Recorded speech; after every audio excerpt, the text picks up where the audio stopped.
Kindly subscribe the channel and hit the bell icon to get regular updates. Thank you. Welcome to online classes Shivam cornet Anand Nagar Shuklaganj. आज हम class 6 की Hindi medium की book नैतिकता के प्रसंग को शुरू कर रहे हैं, जिसका प्रथम पाठ है अभ्यास का माध्यम। बहुत समय पहले की बात है, वरदराज नाम का एक बालक था। जब वह लगभग 5 वर्ष का था, उसके पिता ने पढ़ने के लिए उसे गुरुजी के पास भेज दिया। गुरुजी के पास और भी कितने ही बालक पढ़ते थे, वरदराज भी वहां पढ़ने लगा। उन दिनों गुरु आश्रम में रहकर ही विद्या प्राप्त की जाती थी। वरदराज शरीर से स्वस्थ लेकिन पढ़ाई में बिल्कुल मूर्ख था। वह एकदम मंद बुद्धि था। उसे कल कुछ भी याद नहीं रहता था। जो भी उसे पढ़ाया जाता सब बेकार था। उसके साथ ही आगे बढ़ते गए, लेकिन वरदराज वहीं का वहीं था। उसकी समझ में कुछ भी नहीं आता था।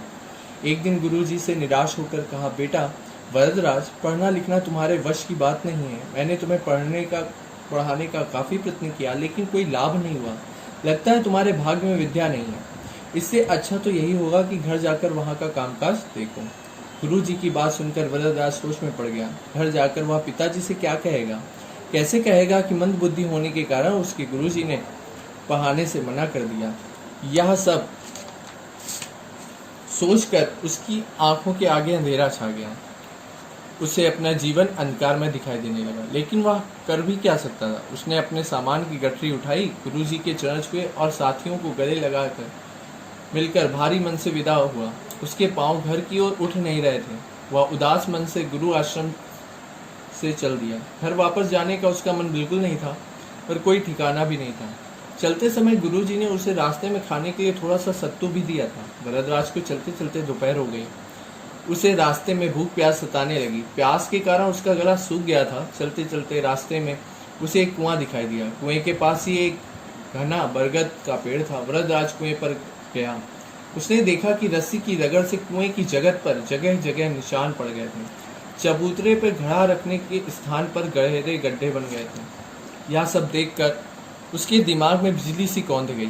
उसने सोचा, बार बार रस्सी की रगड़ से पत्थर पर निशान बन सकते हैं, मिट्टी के कच्चे घड़े के रखने से पक्के पत्थर पर गहरे गड्ढे बन सकते हैं, फिर क्या लगातार परिश्रम करने से मुझे पढ़ना लिखना नहीं आ सकता? बस वह स्वयं ही बोल उठा, मैं कठिन परिश्रम करूंगा, फिर देखता हूँ मुझे विद्या कैसे नहीं आती।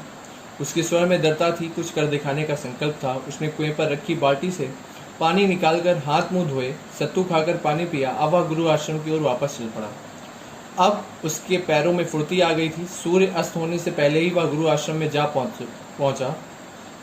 वरदराज ने गुरुजी के चरण छुए। गुरुजी उसे देखकर बोले, बेटा वरदराज, क्या तुम घर नहीं गए? वह विनम्रता पूर्वक बोला, गुरुजी गया तो था, लेकिन आधे रास्ते से लौट आया।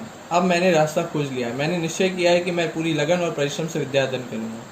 उस बालक में अब काफी परिवर्तन आ चुका था। वह पहले जैसा मंदबुद्धि बालक नहीं जान पड़ता था। वह पूरी लगन और परिश्रम से पढ़ाई में जुट गया। गुरुजी उसे जो पढ़ाते उसे वह अच्छी तरह से समझने लगा था।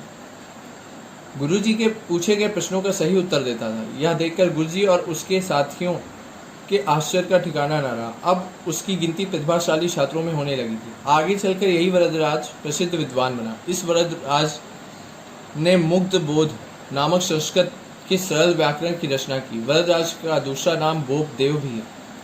इस पाठ से बच्चों हमें शिक्षा मिलती है कि कोई कार्य ऐसा नहीं है जिसको पूर्ण निष्ठा एवं परिश्रम से करने से पर सफलता प्राप्त न की जाए। लगन एवं परिश्रम का फल सदैव अच्छा मिलता है। Thank you.